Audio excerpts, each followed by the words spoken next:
Spouse एक अनकही सी दिल की दास्तान बाय सैमा सिर्फ एपिसोड नंबर 37। सिन्योरिटा, तुमने इतना महंगा ड्रेस क्या करना है? क्या करना है का क्या मतलब है? पहनना है और क्या करना है? उबैद अंकल अपने तीनों बेटों की शादी का फंक्शन कर रहे हैं।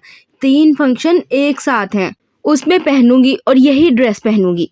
तुम्हारा दिमाग तो अपनी जगह पर है। शादी किसी और की और 1.5 लाख रुपए का ड्रेस तुम्हें पहनना है, भले से वो इतना महंगा ड्रेस दुल्हनों को ना पहनाए। ये मंजर था शिराजी मैंशन का, जहां पर एक नई सुबह का आगाज हो चुका था।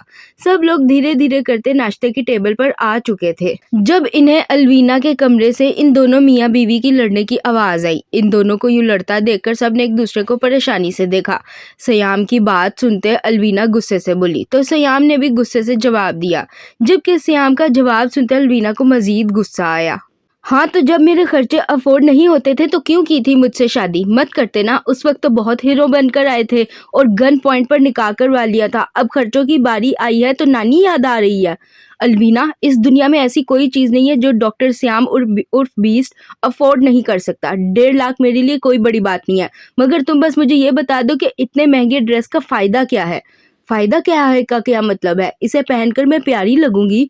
अलवीना की बात पर सयाम ने गहरा सांस भरते सवाल किया तो अलवीना फौरन बोली, जबकि आज अपनी बीवी को अपने सब्र का इम्तिहान लेते देखकर सयाम ने गहरा सांस भरा। तो मुझे वैसे भी बहुत प्यारी लगती हो, मैं ऐसी तारीफ कर दूंगा। और आपको किसने कहा मैं आपको प्यारी लगने के लिए तैयार हो रही हूँ? तो क्या मतलब है तुम्हारा? तुम किसके लिए तैयार हो रही हो? सयाम की बात सुनते अलवीना गुस्से से बोली तो सयाम जो बेड पर बैठा था खड़ा होता परेशानी से सवाल कर गया, जबकि इसका सवाल सुनते अलवीना को समझ आया कि वो गुस्से में क्या बोल गई है। किसके लिए? क्या अपने लिए तैयार हो रही हूँ? मुझे खुद को प्यारी दिखना है और वो तभी होगा जब मैं वो ड्रेस पहनूंगी। और आप मुझे वो ड्रेस लेकर नहीं दे सकते तो बता दे, मैं अपने बाबा के पास चली जाती हूँ, वो मुझे ले देंगे। कह दूंगी मैं उनसे मेरा शौहर मेरी ये ड्रेस अफोर्ड नहीं कर सकता, आप लेकर दे दें। अलवीना की बात सुनते श्याम ने अपना सर पकड़ा। इससे पहले कि वो कुछ बोलता अलवीना कमरे का दरवाजा खोलती गुस्से से बाहर निकली। इसे बाहर जाता देखकर श्याम गहरा सांस भरता इसके पीछे बाहर निकला। जब इसे वो सामने टेबल पर बैठी नजर आई, श्याम खामोशी से आता टेबल पर इसके साथ वाली कुर्सी पर बैठा तो मशारिब ने होठ-पोट से एक पराठा उठाते अलवीना के आगे रखा। जिस पर अलवीना ने इसे घूर कर देखा तो मशारिब गड़बड़ा गया। वो मैंने सोचा आपने पराठा खाना है, मैं निकाल देता हूँ। खूबसूरत बीवियां सबको चाहिए होती हैं। जब वही बीवियां अपनी खूबसूरती बरकरार रखने के लिए पैसे मांगती है तो इन्हें फिर रोने पड़ते हैं। मशारिब की बात सुनते अलवीना ने इसके साथ बैठी ईमान को देखा, जो अपने लंबे लाइट ब्राउन बालों को कैचर में कैद किए इसके साथ बैठी नाश्ता कर रही थी। ईमान को देखते अलवीना ने टेबल पर नजर घुमाई। जब इसे एहसास हुआ कि टेबल पर मौजूद सब मर्दों की बीवियां ही खूबसूरत है, फिर वो गुस्से से बड़बड़ाती बोली तो आयशा बेगम, शीजल, बीजान, नौशीन और हाजरा ने अपनी हंसी दबाई। इसकी बड़बड़ाहट की इतनी आवाज तो थी कि टेबल पर बैठे सब लोग आसानी सुन सकें। बाबा, मैं आपको एक ड्रेस का लिंक भेजूंगी। उबैद अंकल के घर जो फंक्शंस हैं उनमें मुझे वो ड्रेस पहनना है। उम्मीद करती हूँ फंक्शन से पहले वो ड्रेस आप मुझे मंगवा देंगे। ठीक है, मैं मंगवा दूंगा। और हरीम और ईमान से भी पूछ लीजिएगा उन्हें कौन से ड्रेस पहनने हैं, वो भी मंगवा दीजिएगा। वो क्या है ना, हम तीनों के शौहर नकारा हैं, कुछ काम वाम नहीं करते, बस भीख मांगकर हम तीनों को 2 वक्त की रूखी सूखी रोटी दे देते हैं। इसलिए हमारे फंक्शन के ड्रेसेस आप हमें मंगवा दें। अगर इन तीनों पर रहे तो ये तीनों हमें भिखारियों का ट्रेडिशनल कॉस्ट्यूम पहनाकर फंक्शन में ले जाएंगे। अलवीना की बात सुनते कमाल साहब फौरन बोले तो अलवीना ने गुस्से से जवाब देते अपने शौहर के साथ साथ अपने भाइयों को भी घसीटा। जबकि इसे इतने गुस्से में देखकर वो शैतानों का चाचा भी खामोशी से सर झुकाए नाश्ता करता रहा। अपने अपने शौहरों को अलवीना से डांट पड़ते देखकर ईमान और हरीम को हंसी आई, जबकि शीजल ने मुस्कुराकर नफी में सर हिलाया। वो जानती थी जब इस लड़की को गुस्सा आता था तो इसके गुस्से का सारा मलबा जाजिब और मशारिब पर गिरता था और वो दोनों खामोशी से इस मलबे का वजन बर्दाश्त भी कर लेते थे। अलवीना, बच्चे यहाँ आओ। जी आंटी। नाश्ता करने के बाद सब लोग उठते लाउंज में आए तो बीजान ने मुस्कुराकर इसे अपने पास बुलाया तो अलवीना आती खामोशी से इनके पास बैठती बोली, जिस पर बीजान ने मुस्कुराकर इसे देखा। देखो बच्चे, मेरी बात का बुरा मत मानना, मगर तुम्हारी और तुम्हारे शौहर की जो भी लड़ाई होती है इसे कमरे की हद तक रखा करो। यूं बाहर सबके दरमियान तमाशा नहीं लगाते, यही एक अच्छी और समझदार लड़की की निशानी होती है। जी आंटी, मैं आइंदा ख्याल करूंगी। बीजान की बात सुनते अलवीना फौरन बोली तो बीजान हल्का सा मुस्कुराई, जबकि अलवीना खामोशी से उठती वहां से चली गई। अलवीना लाउंज से होती सीधा उबैस के कमरे में पहुंची, जहां पर सब बच्चे बैठे बातों में मसरूफ थे। अलवीना को आते देखकर मशारिब अपनी जगह से खड़ा होता इसे बैठने का इशारा कर गया। खैर तो है, तुम आज बड़े लाइन पर हो। वो क्या है ना, आज मेरी आपको बहुत गुस्से में है, इसलिए मैं लाइन पर हूँ। वरना कोई माई का लाल मशारिब कमाल को लाइन पर नहीं ला सकता। वैसे आपो, आपकी लड़ाई हुई किस बात पर थी? अलवीना के सवाल पर मशारिब गर्दन अकड़ाकर बोला तो अलवीना ने इसके सर पर थप्पड़ मारा। जबकि अलवीना को बैठते देखकर हरीम ने सवाल किया तो अलवीना ने नफी में सर हिलाते गहरा सांस भरा। छोड़ो इस सबको, कोई और बात करो, मेरा मूड वैसे ही बड़ा खराब है। अलवीना की बात सुनते सब लोग मुस्कुराने लगे। इससे पहले कि कोई कुछ बोलता, अवैस के चीख कर रोने की आवाज आई तो सब लोग परेशानी से इस जानिब मुतवज्जा हुए। जब इनकी नजर अवैस पर पड़ी जो चीखता हुआ रोता खड़ा ऐना और एनी को देख रहा था। नाइजा परेशानी से उठती इसके पास आई तो इसका चेहरा देखते नाइजा की भी चीख निकली। जबकि नाइजा को भी चीखते देखकर सबने परेशानी से इसे देखा। ऐना, ये क्या किया आपने? मामी, मेकअप किया। ये देखे मेरा बेटा भूत बना हुआ है। अनाइजा का सवाल सुनते ऐना मुस्कुराकर बोली तो अनाइजा ने अवैस को गोद उठाते इसका चेहरा सबकी जानिब किया और फिर मुस्कुराकर बोली तो अवैस के मुंह पर लिपस्टिक से की गई ऐना मैडम की डिजाइनिंग देखते सबका कहका लगा। जबकि अवैस, जिसने अपना चेहरा शीशे में देखा था, डर कर चीख मारता रो रहा था। फिर अनाइजा ने ले जाते अवैस को फ्रेश किया और लाते ही से उबैस की गोद में पकड़ाया तो उबैस ने मुस्कुराकर इसका गाल चूमा, जिस पर वो छोटा फितना मुंह बनाकर उबैस को देखने लगा। वैसे उस्मान और भाभी कहाँ हैं? वो दोनों रात से लेकर सुबह तक लाहौर की सड़कों पर आवारा गर्दी कर रहे थे और सुबह नाश्ते से पहले ही वापस आए थे और अब नाश्ता करते घोड़े बेचकर सोए हुए हैं। वैसे शादी के बाद कितना मजा आता है ना, जब मर्जी जहां मर्जी जैसे मर्जी घूमो, कोई कुछ नहीं कहता। जाजिब के सवाल पर जोयान मुस्कुराकर बोला तो हयाम ने फौरन जवाब दिया। जबकि इसकी बात सुनते सब लोग मुस्कुराने लगे। इससे पहले कि कोई कुछ बोलता, अचानक ही एक मुलाजमा कमरे में दाखिल हुई। वो साहिब, आप सब लोगों को नीचे बुला रहे हैं। इस मुलाजमा की बात सुनते सबने हाँ में सर हिलाया और नीचे लाउंज में आए तो इन्हें सामने शाजिल मिराज बैठा नजर आया। शाजिल मिराज को देखते हयाम ने परेशानी से जोयान को देखा तो जोयान ने इसका हाथ पकड़ा और फिर वो दोनों भी नीचे लाउंज में आ गए। कैसी हो एंजल? डिमोन, हम तो ठीक हैं। तुम यहाँ क्या कर रहे हो शाजिल मिराज? मुझे यहाँ पर पाशा ने बुलाया है, उसी का इंतजार कर रहा हूँ। वैसे कहाँ है वो? शाजिल मिराज की बात सुनते हुए बैस फौरन बोला तो शाजिल मिराज ने मुस्कुराकर जवाब दिया। तभी सीढ़ियों के दहाने पर हरम आकर खड़ी हुई। तुमने मुझे याद किया शाजिल मिराज? कैसे हैं आप पाशा? आपने बुलाया था मुझे। मैंने तुमसे कुछ इन्फॉर्मेशन मांगी थी, अभी तक मुझे मिली नहीं। पाशा की बात सुनते शाजिल मिराज खड़ा होता बोला तो पाशा आते सामने सोफे पर बैठता बोला। जबकि इसकी बात सुनते शाजिल मिराज ने गहरा सांस भरा। मैंने पता किया था पाशा, सैयद उस्मान अलवी हमारे किसी काम का नहीं है। मैंने तुमसे ये नहीं पूछा कि वो काम का है या नहीं, मैंने तुमसे ये पूछा था कि वो हुसैन लगारी को हैंडल कर सकता है या नहीं। नहीं पाशा, वो हुसैन लगारी को हैंडल नहीं कर सकेगा। अलवी साहिब की हुसैन लगारी से बिल्कुल नहीं बनती, जिसकी वजह से उस्मान अलवी हुसैन लगारी को मुंह भी नहीं लगाएगा, उल्टा जलती पर तेल का काम करेगा।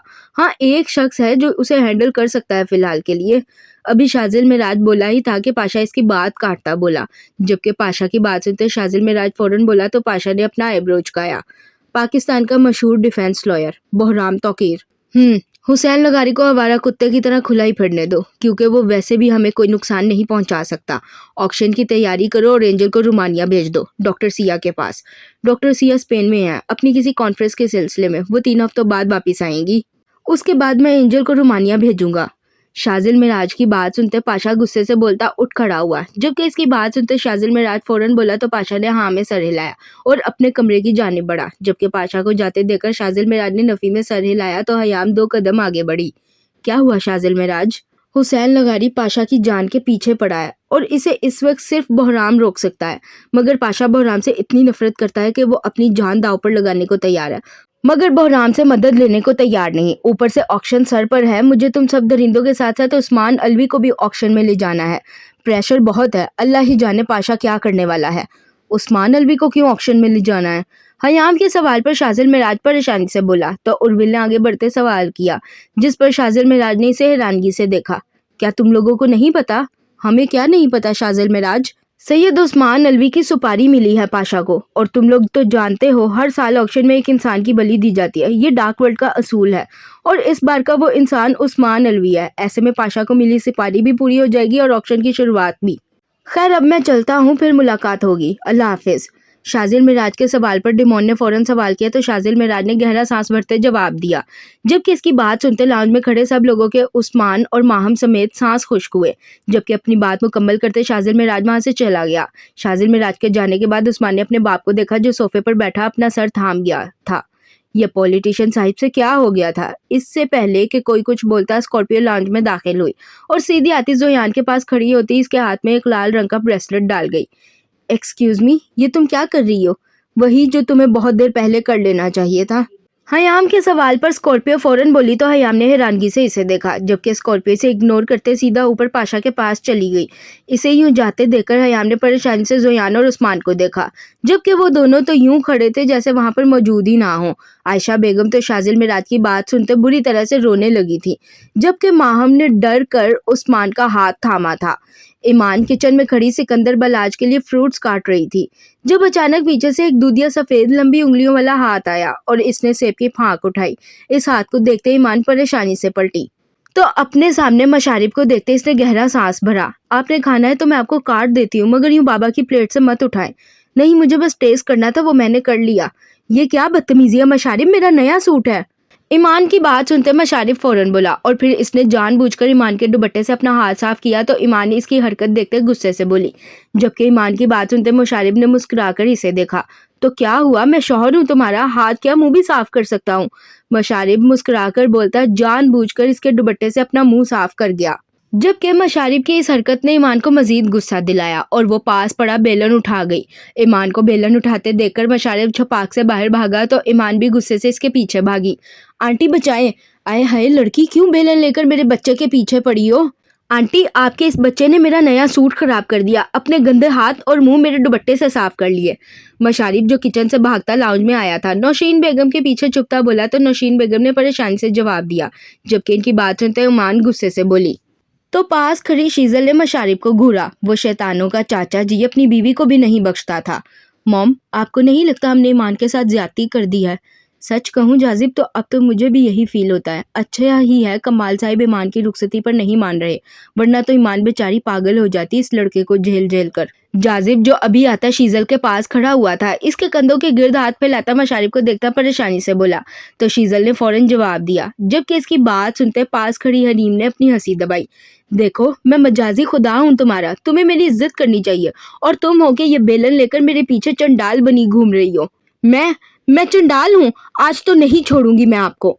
मशारिब की बात सुनते ईमान चिल्लाती बोली तो मशारिब ने फिर से दौड़ लगाई, जबकि ईमान एक बार फिर बेलन लेकर इसके पीछे भागी। अपने चाचू और चची को यूं एक दूसरे के पीछे भागते देखकर अवैस ने शोर मचाते तालियां बजाईं, जबकि ऐना और एनी ने बकायदा तौर पर मामू मामू के नारे लगाए। भाई इन्हें कहाँ मंजूर था इनके फेवरेट मामू की धुलाई इनकी मामी से हो। बच्चों को यूं एंजॉय करते देखकर सब बड़े भी हंसने लगे। ईमान जब भाग भाग कर थक गई तो इसने गुस्से से बेलन फेंक कर मशारिब को मारा, मगर वो बेलन मशारिब के बरवक्त रास्ते से हट जाने से सामने आते श्याम की जानिब गया। बेलन को अपनी तरफ आता देखकर श्याम एक झटके से कूदा, तो इसकी इतनी ऊंची छलांग देखते अलवीना के साथ बाकी सबके भी मुंह खुले, जबकि वो हवाई बेलन लाउंज में दाखिल होते शख्स के सर पर सीधा जा बजा। ओ क्रैप! अपने पीछे से एक 17-18 साल के नौजवान लड़के की आवाज सुनते सियाम परेशानी से मुड़ा। अलान को अपने सामने देखते सियाम का हैरत से मुंह खुला, जबकि अलान मुंह बनाते सियाम को देखने लगा। मुझे नहीं पता था आपके घर में गेस्ट का वेलकम इस रोलिंग पिन से होता है। अगर मुझे पता होता तो मैं हेलमेट पहन कर आता। तुम यहाँ कब आए? 1 घंटा पहले फ्लाइट लैंड हुई और अब मैं सीधा यहाँ आ गया। अलान की बात सुनते सियाम मुस्कुराकर बोला तो अलान ने फौरन जवाब दिया। फिर जाता सियाम के सीने से लगा तो सियाम ने मुस्कुराकर इसके सर पर बोसा देते इसे प्यार किया, जबकि अलान का अंग्रेजी लबो लहजा सुनते सब लोग हैरान हुए। वो शक्ल से भी कोई अंग्रेजी लगता था और उर्दू बड़ी मुश्किल से बोल रहा था। सियाम अलान को प्यार करता पीछे हटा तो अलान ने अलवीना को देखते अपना आईब्रो झुकाया। ओ मामू, आप कब से गर्लफ्रेंड्स बनाने लगे? तमीज करो, हाथ पैर तोड़ दूंगा तुम्हारे मैं। फिर अपनी माँ को लंगड़े लूले मिलोगे तो वो मुझ पर चिल्लाएगी। बीवी है ये मेरी, मामी है तुम्हारी। अस्सलाम वालेकुम मामी, कैसी हैं आप? वालेकुम अस्सलाम, अल्हम्दुलिल्लाह।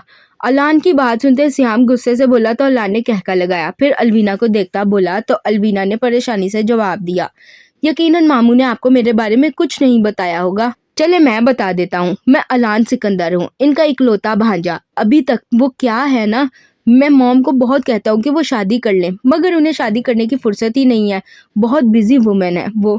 मगर मैंने पता कर लिया है आजकल किसी सलार तकवीर नाम के लड़के पर इनकी बहुत नजर है, तो बस मैं उससे मिलने लंदन से सीधा यहाँ आ गया। भाई तेरा तो शादी से पहले ही इतना बड़ा बच्चा हो गया। Shut up!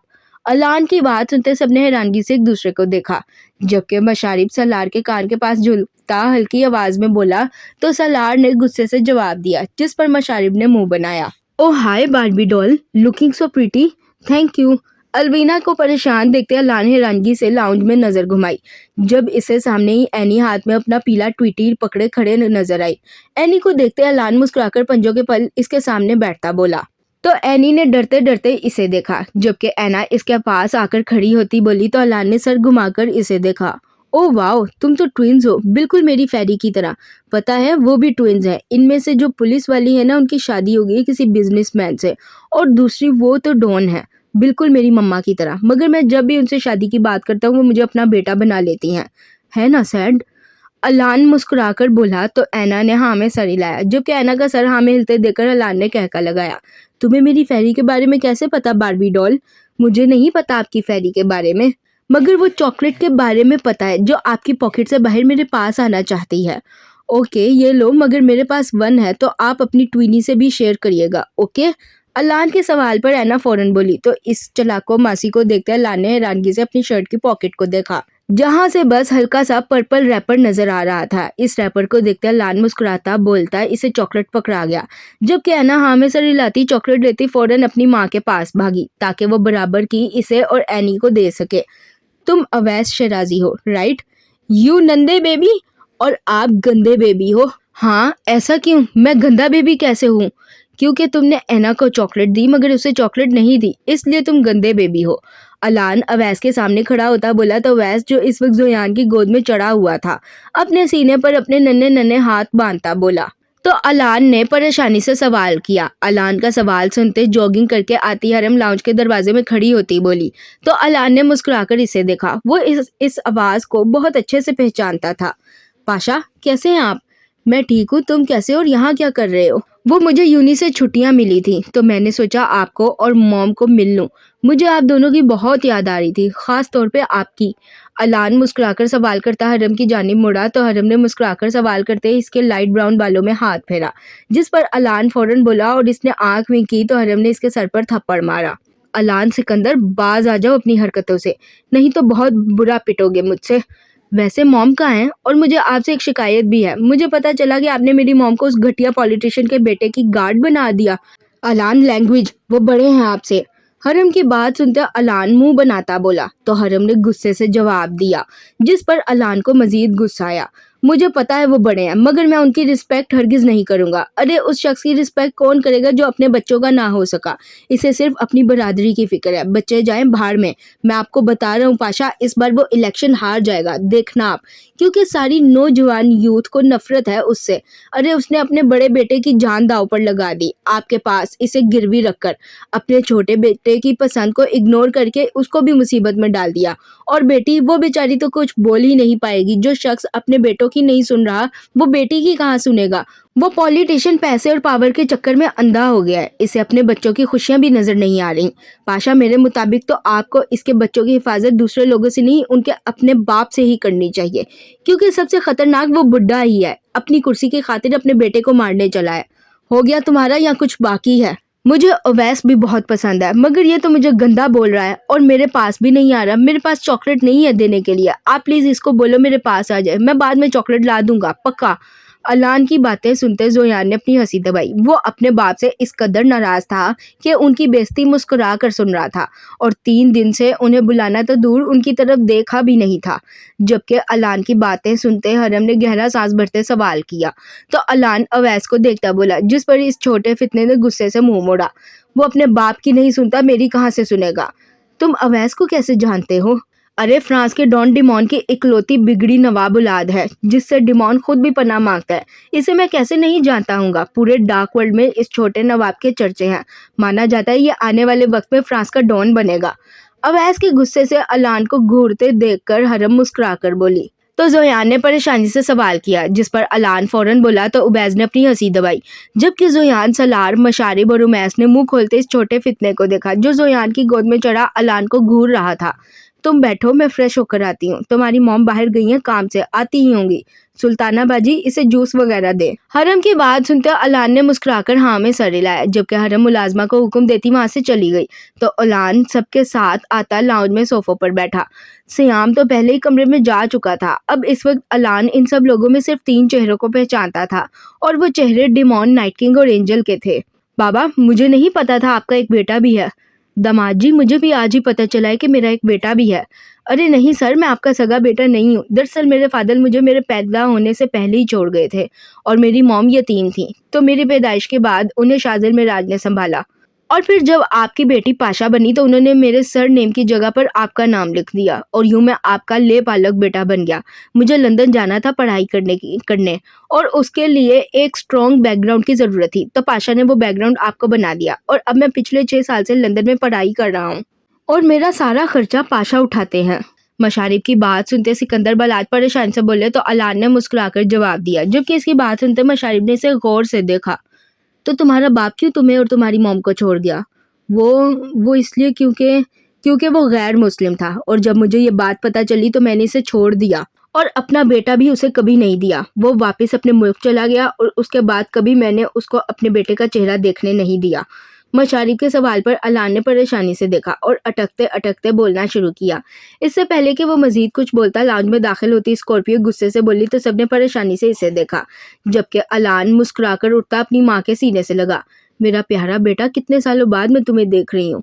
मॉम, अब आप रोना मत शुरू कर देना। मैं जानता हूँ आप बिजी थी, इसलिए मैं खुद आपसे मिलने पाकिस्तान आ गया। बहुत अच्छा किया, मैं तुम्हें बहुत याद कर रही थी अलान। स्कॉर्पियो की बात सुनते अलान मुस्कुराकर बोला तो स्कॉर्पियो ने नम आंखों से जवाब दिया, जबकि बाकी सब तो हैरानगी से इन दोनों को देखने लगे। तभी हरीम लाउंज में दाखिल हुई। इसकी तबीयत सुबह से ही कुछ ठीक नहीं थी, इसलिए वो अपने कमरे में आराम करती बाहर के हालात से बेखबर थी।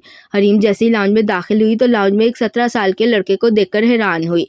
लाइट ब्राउन बाल, दूधिया सफ़ेद रंगत जिसमें लाली गुली थी, ऊंचा लंबा कद, हेजल ग्रीन आंखें, तीखे नैन नकूश जो इसे किसी अंग्रेज से मिलाते थे। ब्लैक जीन्स पर वाइट शर्ट और ब्राउन ही लॉन्ग कोट पहने, पैरों में काले जॉगर्स पहने वो लड़का बला का खूबसूरत था। इस लड़के को देखते हरीम परेशानी से आती जाजिब के पास खड़ी हुई तो जाजिब ने इसकी परेशानी समझते इसे पूरी कहानी बताई कि ये लड़का कौन है, जिस पर हरीम ने हाँ में सर हिलाया। मॉम, क्या अवैस आपके पास आता है? पता नहीं, मैंने इसे कभी पकड़ा नहीं। वैसे आप सब में से सलार कौन है? अलान के सवाल पर स्कॉर्पियो फौरन बोली तो अलान ने गहरा सांस भरा, फिर मुर्ता सवाल कर गया, जबकि इसका सवाल सुनते स्कॉर्पियो ने नफी में सर हिलाया। तो हयाम, जोयान, मशारी, बुंजिला और उमैस ने सब ने एक साथ सलार की जानिब इशारा किया। इनके इशारा करने पर अलान ने इसे ऊपर से नीचे तक बड़े गौर से देखा और फिर मुंह बनाया। मॉम, इस डॉक्टर में आपको क्या पसंद आया था? मुझे मेरा सौतेला बाप बिल्कुल पसंद नहीं आया। ये तो बहुत शरीफ है, मैं इसे तंग कैसे करूँगा? तो तुम्हारे मुताबिक तुम्हारा सौतेला बाप कैसा होना चाहिए? कोई सिंगर या फिर कोई डॉन? नहीं पाशा, डॉन तो मेरी मॉम भी हैं। हाँ, सिंगर ठीक है, और अगर वो सिंगर माहिर शाह हो तो बस क्या ही बात है, मजे आ जाए। सलार को देखते अलान अफसुर्दगी से बोला तो स्कॉर्पियो ने इसे गुस्से से देखा। ये लड़का तो बाहर के मुल्क में रहकर इतना खुल चुका था कि इसे ये भी परवाह नहीं थी कि वो एक गैर शख्स का नाम अपनी माँ के साथ जोड़ रहा है। जबकि इसकी बात सुनते सोफे पर बैठती हरम मुस्कुराकर बोली तो अलान ने फौरन जवाब दिया, जिस पर सियाम और हरम ने कहका लगाया। तो फिर तुम्हारी मॉम के लिए सिंगर को अगवा कर लें या रिक्वेस्ट करें कि प्लीज आप इटली की डॉन से शादी कर लें? नहीं, आप रिक्वेस्ट कर लें, क्योंकि जबरदस्ती करेंगे तो वो मानेगा नहीं। तुम हाँ बोलो मेरी जान, तुम्हारी माँ की एक भी सुने बगैर हम इस सिंगर को तुम्हारा बाप बना देंगे। हरम की बात सुनते अलान मुंह बनाता बोला तो सियाम ने मुस्कुराकर जवाब दिया, जिस पर अलान ने मजीद मुंह बनाया। मेरे जज्बात के साथ ना खेलें मामू, और अगर मैं कहूँ कि वो सिंगर तुम्हारी माँ को पसंद करता है तो मुझे गन दे, इस डॉक्टर को अभी ऊपर पहुंचा दूंगा। फिर तो मेरी माँ के पास ऑप्शन ही सिर्फ एक बचेगा और वो होगा फेमस सिंगर माहिर शाह। अलान की बात सुनते सियाम इसके कंधे पर हाथ रखता बोला तो अलान ने मुस्कुराकर जवाब दिया, जो कि इन मामू भांजे को फिर से शुरू होते देखकर स्कॉर्पियो ने नफी में सर हिलाया। वैसे मरियम का पता किया, वो कब आ रही हैं वापस? ये तो नहीं, ये तो स्कॉर्पियो है, हम हमारी दोस्त मरियम की बात कर रहे हैं। हयाम के सवाल पर अलान फौरन बोला तो हरम, सियाम और स्कॉर्पियो ने इसे घूर कर देखा। जबकि हयाम गुस्से से बोली तो अलान ने अपने दांतों की नुमाइश की, जिस पर हयाम ने नफी में सर हिलाया। फिर हरम के कहने पर अलान आराम करने अंदर चला गया, जबकि बाकी सब लोग बैठते बातों में मसरूफ हो गए।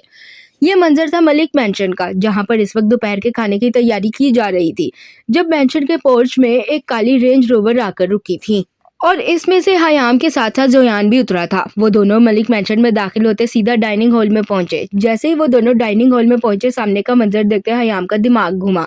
इसकी मॉम नुदरत बीबी और बड़ी मॉम जहरा मलिक खड़ी डाइनिंग पर बैठे सब लोगों को खाना सर्व कर रही थी, जबकि सिद्रा मलिक और इनकी दोनों बहुएं सारा और रमशा मलिक अपने अपने शोहरों शाहमीर, शाहवेज और शहीर मलिक के साथ टेबल पर बैठी महारानियों की तरह खाना खाने में मसरूफ थीं। सबीन मलिक आजकल ज्यादा बीमार रहने लगी थी, इसलिए वो ज्यादा वक्त अपने कमरे में ही गुजारती थी। अपनी फुफ्फो को अपने सामने देखते 5 साला शाहजेब मलिक ने शोर मचाया, तो अपने बड़े भाई का साथ देते 1 साला सफीर मलिक ने भी शोर मचाने लगा। इन दोनों को यूं शोर मचाते देखकर सबने हैरानगी से इन्हें देखा। मम्मा, हया फुफ्फो। शाहजेब की बात सुनते सारा ने परेशानी से डाइनिंग हॉल के दाखिली दरवाजे की जानिब देखा। जब इसे सामने ही हयाम गुस्से से लाल अंगारा होते चेहरे के साथ खड़ी नजर आई। हयाम को यूं गुस्से में देखते शाहमीर मलिक की पूरी फैमिली का खून खुश्क हुआ, जबकि हयाम और जोयाब को देखते नुदरत बीबी और जहरा मलिक का चेहरा खिल उठा। हयाम, तुम कब आई? नुदरत बीबी के सवाल पर हयाम ने इन्हें इग्नोर किया और आगे बढ़ती गुस्से से टेबल पर हाथ मारती सारा खाना जमीन पर फेंक गई। हयाम की इस हरकत पर जोयान ने भी इसे हैरानगी से देखा, जबकि सिद्रा मलिक, रमशा मलिक और सारा मलिक ने बमुश्किल थूक निकला। तुम लोगों को मेरी प्यार की जबान समझ में नहीं आई थी ना? लो, अब खा लो खाना। यही औकात है तुम्हारी फैमिली की शाहमीर मलिक जमीन से उठाया हुआ खाना खाने की। इससे ज्यादा की तवक्का रखना भी नहीं। बासिल, हमदानी साहिब को फोन करो और उनसे बोलो कि हयाम मैडम ने फैसला कर लिया है। मैं अपना सब कुछ बेचने को तैयार हूँ, मगर कीमत मेरी पसंद की होगी। अगर मंजूर है तो अगले हफ्ते मलिक मेंशन पेपर्स लेकर आ जाए, मैं साइन करने को तैयार हूँ। हयाम, अगर तुम सब बेच दोगी तो हम सब कहाँ जाएंगे? बेफिक्र रहे मॉम, आप, बड़ी मम्मा और दादो मेरे साथ तुर्की चलेंगी। बाकी इस घर में रहने वाले किसी भी शख्स से मेरा कोई वास्ता नहीं। वो सड़क पर रहे या किसी आलीशान घर में, मुझे इससे कोई मतलब नहीं। और बासिल, यहाँ पर मौजूद सब मुलाजमों की ड्यूटी हमारे तुर्की जाने के बाद शहराजी मेंशन और पाशा हवेली में लगा देना। एक भी मुलाजिम बेरोजगार नहीं होना चाहिए। मैं उबैद अंकल और पाशा से बात कर लूंगी। हयाम की बात सुनते बासिल ने हाँ में सर हिलाया तो नुदरत बीबी फौरन बोली, जिस पर हयाम ने अपने सीने पर हाथ बांधे मुस्कुराकर जवाब दिया। तो सिद्रा ने परेशानी से शाहमीर मलिक को देखा।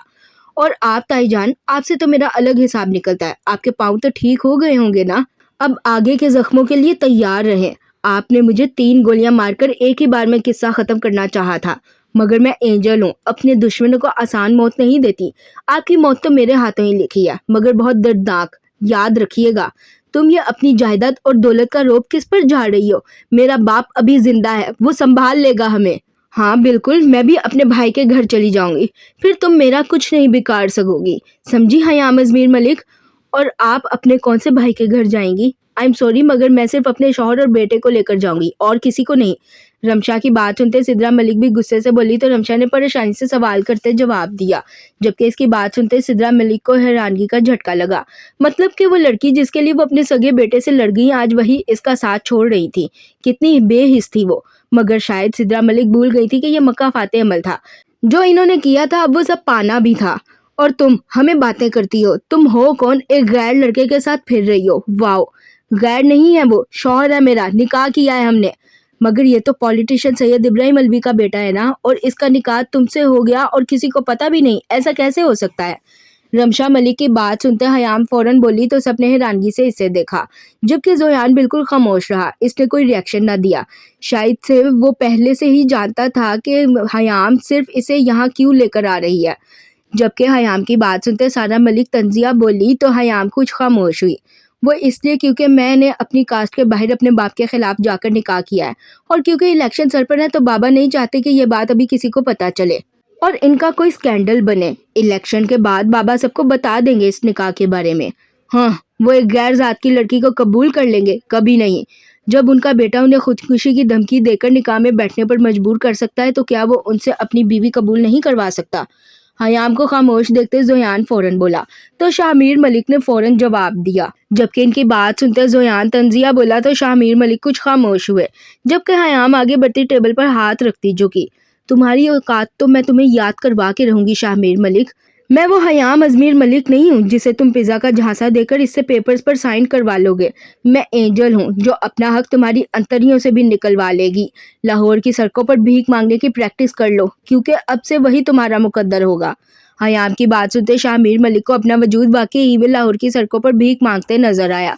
जबकि शामिर मलिक की उड़ती रंगत देखते हयाम सीधी खड़ी हुई और पास खड़ी मुलाजमा को इशारा किया। ये सब कुछ सारा और रमशा मलिक से साफ करवाना और मेरा जोयान मॉम और बड़ी मम्मा का खाना दादों के रूम में लगा देना। याद रखना, अगर तुमने मेरी बात ना मानी तो इसकी जिम्मेदार तुम खुद होगी, क्योंकि अब से ये तीनों तुम्हारी मालकिन नहीं है, मैं तुम्हारी मालकिन हूँ, समझी? हयाम की बात सुनते इस मुलाजमा ने फौरन हाँ में सर हिलाया तो हयाम जोयान और अपनी दोनों मॉम को लेती सबीन मलिक के कमरे की जानिब बढ़ी। जबकि हयाम का निकाह जोयान से सुनते शाहमीर मलिक के दिल में टीस उठी। वो सर झुकाए खामोशी से बैठा रहा। शाहजेब और सफीर मलिक दोनों को हयाम या अपने दादा दादी और माँ की बातें समझ न आई। उनके नज़दीक उनकी हया पुप्पो हर बार उनके लिए नए टॉयज लाती थी, इसलिए हयाम को जाता देखकर वो दोनों भी फौरन से हयाम के पीछे भागे। इन दोनों को जाता देखकर और शहीर के चेहरे पर उदासी देखकर रमशा का खून खोल उठा और वो गुस्से से अपने कमरे की जानिब बढ़ी। कहाँ जा रही हैं आप? ये सब साफ करना है आपको। तुम्हारी इतनी हिम्मत कि तुम मुझसे ये सब साफ करवाओ? अपनी हद में रहो, समझी? वरना अच्छा नहीं होगा। खुद साफ कर लो, आई बड़ी हमसे साफ करवाने वाली। मुलाजमा की बात सुनते रमशा चिल्लाकर बोलती अपने कमरे में चली गई, जबकि सारा भी गुस्से से बोलती वहां से निकलती चली गई।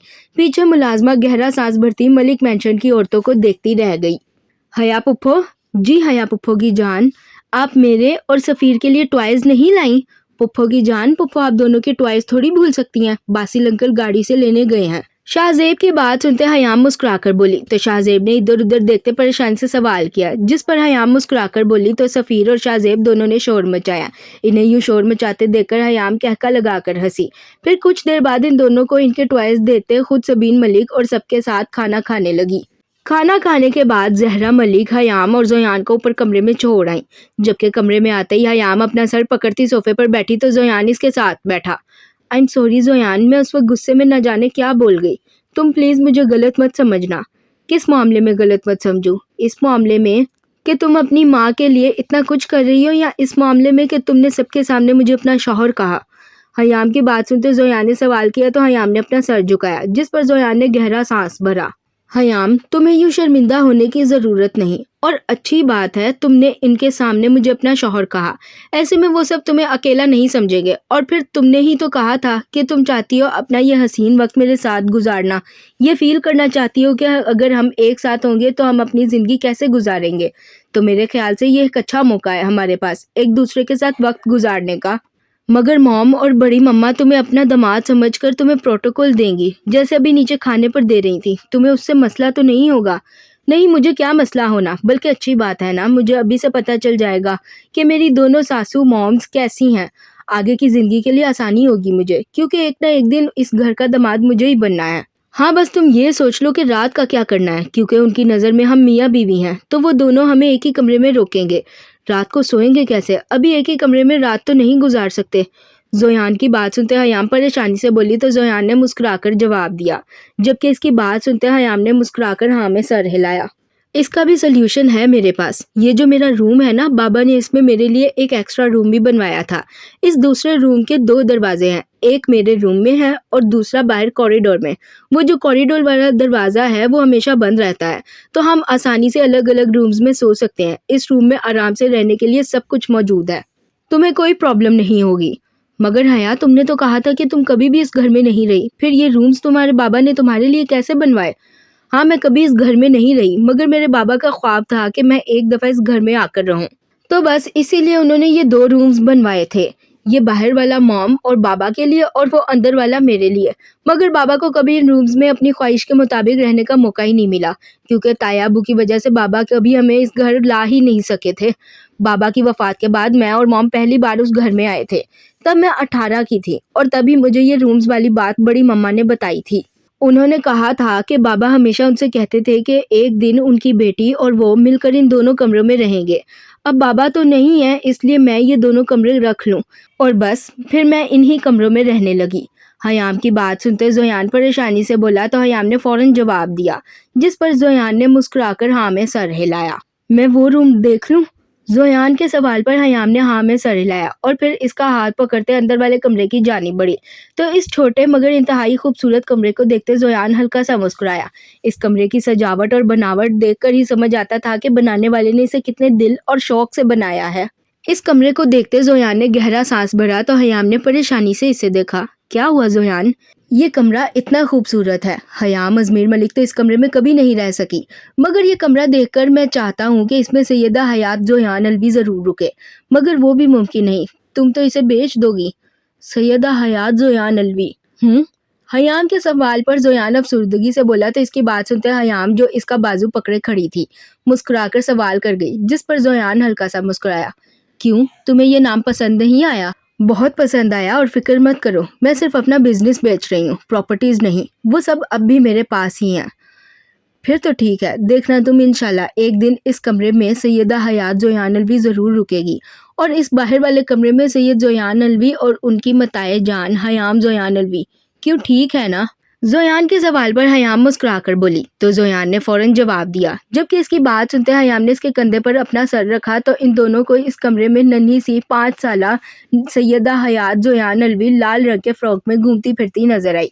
इस मंजर को देखते हयाम ने अपनी आंखें बंद करते सिद्ध के दिल से इस मंजर के सच होने की दुआ की, जबकि जोयान मुस्कुराकर इसके चेहरे पर छाई खुशी को देखने लगा, जो सैयदा हयात जोयान अलवी की बात करने से पहले इसे मजीद खूबसूरत बना गई थी।